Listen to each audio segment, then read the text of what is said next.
دوستو، اگر آپ صلاح الدین ایوبی کی شخصیت سے متاثر ہیں تو آج کی یہ ویڈیو خاص آپ کے لیے ہے۔ بہت ساری باتیں ہیں جو آپ کے لیے جاننا بہت ضروری ہیں۔ دوستو، الناصر صلاح الدین بن یوسف بن ایوب، جنہیں عام طور پر سلطان صلاح الدین ایوبی کہا جاتا ہے، ایوبی سلطنت کے بانی تھے۔ سلطان صلاح الدین ایوبی 1138 عیسوی کو موجودہ عراق کے ایک چھوٹے سے شہر تکریک میں پیدا ہوئے۔ والد نے آپ کا نام مشہور نبی اسلام حضرت یوسف علیہ السلام کے نام پر یوسف رکھا۔ صلاح الدین آپ کا لقب تھا۔ دوستو، صلاح الدین کے والد نجم الدین ایوبی نے اپنی خداداد صلاحیتوں سے مسلمانوں کے مشہور حکمران سلطان نور الدین زنگی کا قرب حاصل کر لیا تھا۔ سلطان نور الدین زنگی نے جب دوسری بڑی صلیبی جنگ کے بعد دمشق فتح کیا تو نجم الدین ایوبی کو یہاں کا حاکم مقرر کر دیا۔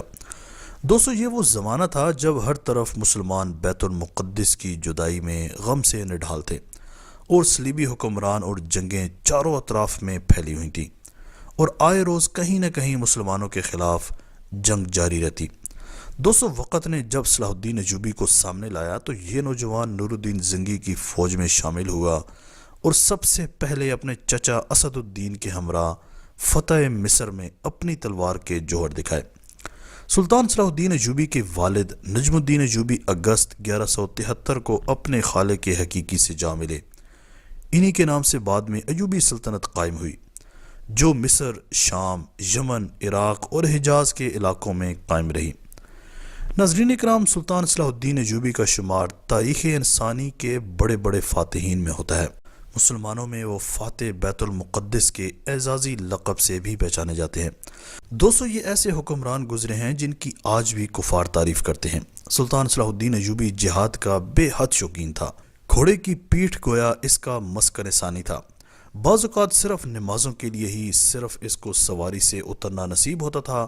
مسلسل گھڑ سواری کے باعث صلاح الدین ایوبی کے نچلے دھڑ میں زخم ہو گئے تھے، چنانچہ وہ گھوڑے سے اترتا تو اسے تکلیف ہو جاتی، جس سے نجات کے لیے وہ پھر گھوڑے پر سوار ہو جاتا اور جہاد فی سبیل اللہ میں مصروف ہو جاتا۔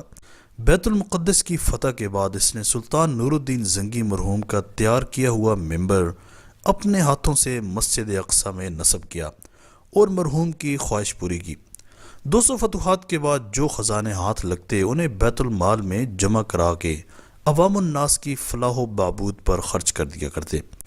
27 صفر 579 ہجری میں امت مسلمہ کا یہ ثبوت ملک شام میں اپنے خالق کی حقیقی سے جا ملا۔ ناظرین کرام، آج کل کے حکمرانوں کے بالکل برعکس صلاح الدین ایوبی کے پاس کروڑوں کے بینک بیلنس، جواہرات کے محلات نہ تھے، بلکہ تاریخ گواہ ہے کہ جب اس عظیم رہنما کا انتقال ہوا تو اس کے پاس صرف ایک سونے کی اور 40 چاندی کی اشرفیاں موجود تھیں۔ اس نیک دل بہادر اور فاتح نے اپنی تمام دولت اپنی زندگی میں ہی غرباء میں تقسیم کر دی تھی۔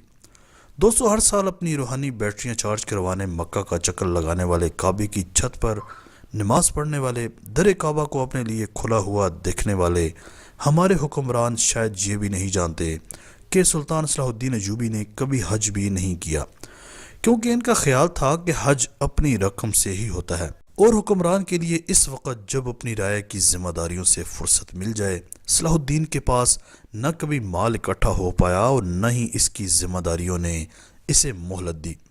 حج کی خواہش ہی رہ گئی اور وقت برابر ہو گیا۔ ناظرین کرام، اس بہادر مسلمان حکمران کو دمشق میں اموی مسجد کے باہر ایک باغ میں دفن کر دیا گیا، اور آج بھی یورپ اور مغربی دنیا اس کی عظمت کی معترف ہے۔ دوستو، امید کرتا ہوں سلطان صلاح الدین ایوبی کے متعلق یہ چھوٹی سی ویڈیو آپ کو ضرور پسند آئی ہوگی۔ آپ اپنی قیمتی رائے کا اظہار ویڈیو کے کمنٹ سیکشن میں لازمی کیجیے گا۔ آج تک کے لیے اتنا ہی۔ اسی طرح کے امیزنگ ویڈیوز کے لیے ماجد ٹی وی کو سبسکرائب کر کے بیل آئیکن پریس کر دیں، تاکہ ماجد ٹی وی کے آنے والی ہر ویڈیو کی نوٹیفیکیشن آپ کو آسانی سے ملتی رہے۔ اگلی ویڈیو تک کے لیے اجازت دیجیے۔